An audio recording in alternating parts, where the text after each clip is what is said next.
What's up, art students? Hope you guys are doing good. Mr. Storm here, and as you know, we are exploring the element of line, okay? Line is amazing.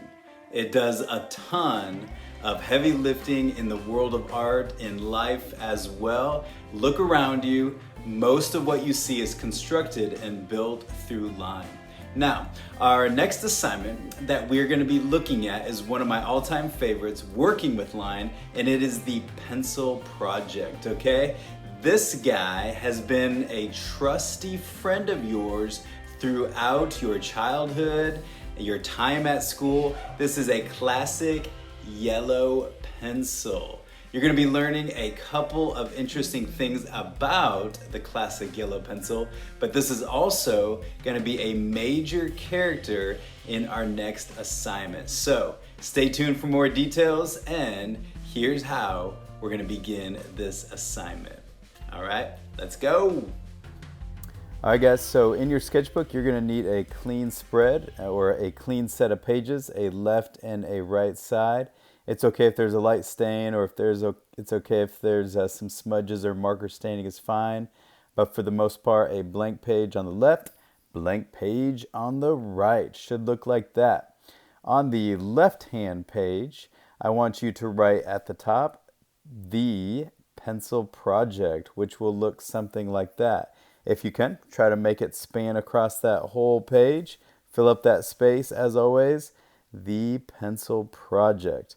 Now, real quick, as you're writing that, interesting little fun fact about a yellow pencil is that you can draw a line that is 33 miles long with the standard yellow pencil. So somewhere on that page, I want you just to write down the number 33. Not that big, but it could be small, could be on the bottom, could be on the edge, could be anywhere. But the number 33, so you can remember that the yellow pencil, if you were to start and just keep drawing a line and it for some reason wasn't ever getting dull or needing sharpened, that thing would be 33 miles long, which is pretty cool. What I'm going to do underneath that title, The Pencil Project, is I'm going to show you guys how to draw just a standard pencil. This will be an example. The first thing that you shall need is going to be two horizontal lines that look like that, okay? The next thing we're going to do is we're going to be basically making the point or the sharpened end of the pencil. And so on that right side, we are going to simply make two diagonal lines that will make it look like a sharpened pencil like so. All right, pretty easy. The next thing I'm going to do is I'm going to add three curved lines like that are going to go from the bottom to the top of the pencil. Notice that they look like basically letter C's or capital C's, but they're just three curved lines like so. Another C or curved line to make the pencil lead or graphite, and just take your pencil, fill it in. But if you could leave just a sliver of it not filled in or blank, that'll be the highlight or the reflection of light off of that pencil lead. So if you look at your pencil, you've got a little reflection on the end there, which is pretty cool. Next thing we're going to do is the other end of the pencil. And this piece, which is that little metal thing that connects the body to the eraser. Anybody know what the name of that is? Anybody? That is called the ferrule, okay? The ferrule. And you got the eraser there, you got that little metal part, and we're going to be adding some more detail. And I made a little mistake, and you could add some more detail, like little kind of curves and indentions, and my ferrule will have a little more sort of, style to it like so, okay? I'm going to add some vertical lines there for my ferrule, and then I'm also going to add, I always like these little kind of, these little lines that connect in the metal part or the ferrule as well. And that's what that's going to look like. A nice little round eraser here. And in a second, I shall add that. And there we go. And that is basically the pencil. One last little detail here is the body of the pencil is going to have two horizontal lines that run from those little curves you made back to the ferrule. And that's kind of a wonky line, so I'll fix it. And there you go right there, okay? And that, once again, is pretty much the pencil. Now the body of the pencil oftentimes has that little details like that number 2 or the HB, which those of you that got the notes from the sketching video, now you know that the standard yellow pencil or the number 2 pencil lands pretty much right in the middle, or the HB pencil is right in the middle. We're going to label the different parts of our pencil as well, and so you'll draw a little line and you'll label that eraser clearly. And you shall label the next part the ferrule, which here is some spelling assistance on that, 2 R's. And you will label the body of the pencil as well, which will be right here. And you'll also label, this is pretty much just the wood or the sharpened section of the pencil. And then lastly, we have the graphite, or commonly known as the lead of the pencil. Alrighty, now that we have our example pencil all laid out and identified and labeled, next thing we're going to talk about is basically the color of the pencil or the color application. It's pretty simple, it's pretty straightforward, but there's a few things that I want you guys to pay attention to make your pencils look pretty sweet. We'll start with the eraser, then we'll go to the body and then to the wood. With the eraser, guess what? It's pretty much a pink, okay? And so you can just take your, you should have a pink colored pencil or a red colored pencil and apply a light value. Now also, not only will you be applying color, but you'll be applying value and shading as well. So on the edges, I would like there to be a darker pink that makes the eraser look round. Once again, anytime you add shading or value to anything, it looks more three-dimensional. And boom, that eraser is done. Looks pretty sweet. Next up, the body of the pencil, which I'm going to try to get a pretty good yellow, but it'll be kind of tricky. Okay, I think I found one that shall work for this example. And let's go with this yellow. You should just have a standard yellow colored pencil that'll work beautifully for you.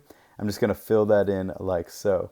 But just like our eraser, the edges of the body of the pencil are going to be a slightly darker yellow because the pencil body is actually a hexagonal form.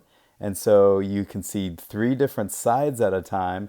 And I just made my edges a little bit darker. But there should be a clear value change to make the sides look darker. Next, we're going to go to the wood, and then you just fill that in with a light brown. Yet again, make the edges of the brown slightly darker as well. Once again, applying the shading and the value is going to be key to making these pencils look super sweet. All right, the lead, as long as you just leave that little highlight, you are good to go on the lead. The next stop is going to be the ferrule, and that's one of my favorite things to shade in. And I'm just going to start with a gray as a base coat, and I'll just lay gray through the whole thing like so. You'll just take your even regular pencil or a gray or a black colored pencil, just apply it lightly, and then you'll make the edges a little bit darker like we did to the eraser, to the body, to the wood, and that'll give it that 3D quality.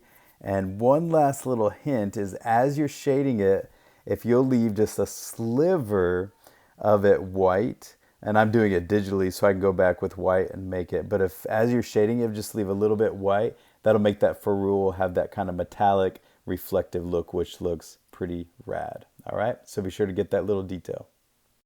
Okay, so we have labeled it, we have colored it, we have built it. That is an example of our pencil, okay? You're gonna use that basic pencil building skills for this project. Now, the main part of this project is transforming these pencils and bending them and shaping them to forms that work with your animal.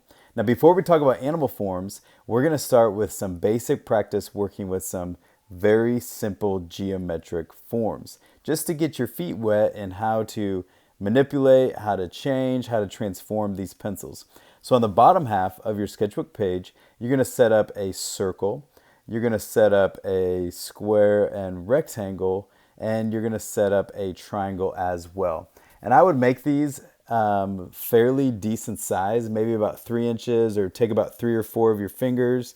Make them as large as you can because it's going to be more difficult for you to practice if you make them super tiny. So as much room as you have across the bottom, fill that with these three basic shapes: circle, square, rectangle, square tangle, and a triangle, okay? All right, let's take the circle first. There are infinite ways that you could take this concept of a pencil and fill this circle with. One way that I'm just going to show you is a very rough draft with an eraser, the ferrule, and the pencil simply spins and bends around to fill it like that. Now notice I am left with a little piece in the center, which I could simply add maybe a part of the pencil. Once again, you can use entire pencils or even pieces of pencils. Okay, another option would just be working like horizontal bodies of the pencil, working in a horizontal format. That could fill that circle as well. What I want you to do in your sketchbook page is I want you to fill the circle in a creative way that you think would be a good solution to fill that circle. Sketch out your pencils, and also want you to develop them with color, shading, and blending as well. Okay? Once you complete the circle, guys, you're also going to complete the rectangle or square and also the triangle. Once again, you can use entire pencils. You can use pieces of the pencils as well. Next time tomorrow, or the next stop, we'll be talking about animal forms, choosing your animal form, and then playing around with pencil sketching pencils into your animal form as well. Okay, so have fun with it. Be creative with it, and get some practice working with these pencils. Thanks, guys.